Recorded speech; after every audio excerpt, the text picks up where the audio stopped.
Welcome to a moment of meaning on January the 4th. Hello, diary. When do you think people started keeping diaries? At the end of the Middle Ages. It is a fact that pains historians because it's only then that they start to get the occasional glimpse into the internal worlds of individuals. But that it took so long is only logical. People's perception of reality had to shift away from a focus on the external world and God's overarching plan and to an acceptance of individual autonomy. After all, the basic requirement for keeping a diary is a belief in the importance of your own existence. Why else would you write? What enabled the shift was constant contemplation, meditation and reflection, along with a fair bit of inebriation in the pub, I guess. These practices, song or alcohol intake, were seen as a way to connect with the divine and cultivate spiritual virtues. Inevitably, when reflecting or meditating, an individual looks inward. They examine their own thoughts, feelings and experiences. Done often enough, even if inadvertently and certainly undesired by those in charge, the practice led to a greater awareness of the self as a unique and individual entity, separate from the larger community and religious institutions. So even though the focus of the practice was on understanding oneself in relation to God, over time they favored a sense of individual autonomy. The need to express oneself arose, shown by the emergence of diaries, and also the use of mirrors, which caught on around the same time.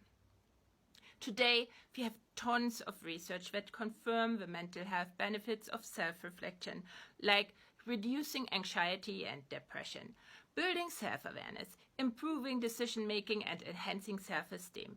We see ourselves more clearly, we are more creative, build stronger relationships, communicate more effectively and are better leaders, and so on and so on. Overall, psychologists describe self-reflective awareness as one of the most crucial life skills a person can have. You'd think when it is so crucial, it will come naturally, like thinking, but no does.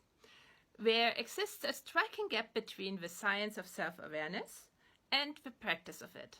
Contrary to popular belief, studies have shown that people not always learn from experience, that expertise does not help people root out false information, and that seeing ourselves as highly experienced can keep us from doing our homework.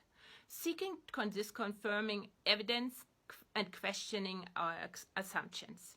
And just as experience and a position of power can lead to a false sense of confidence about our performance, skills and abilities, it can also make us overconfident about our level of self-knowledge. Even though most people believe that they are self-aware, studies prove self-awareness is a truly rare quality. An estimation of only 10 to 15% of the whole population fit the criteria. Now imagine what happens when all these neural networks lacking self-awareness are linked to computer networks or put into a network using implanted chips, things people are working on today. Or just imagine all of us lacking self-awareness being exposed to a constant stream of information, a lot of it meant to manipulate us into buying something useless or swearing allegiance to a wannabe dictator. That became scary quite quickly. Returning to the idea of self-reflection, to reap the benefits, we must put in some work. So I challenge you. Use the daily prompts to give your brain a break, a chance to rewire, and see what happens, where your brain takes you next.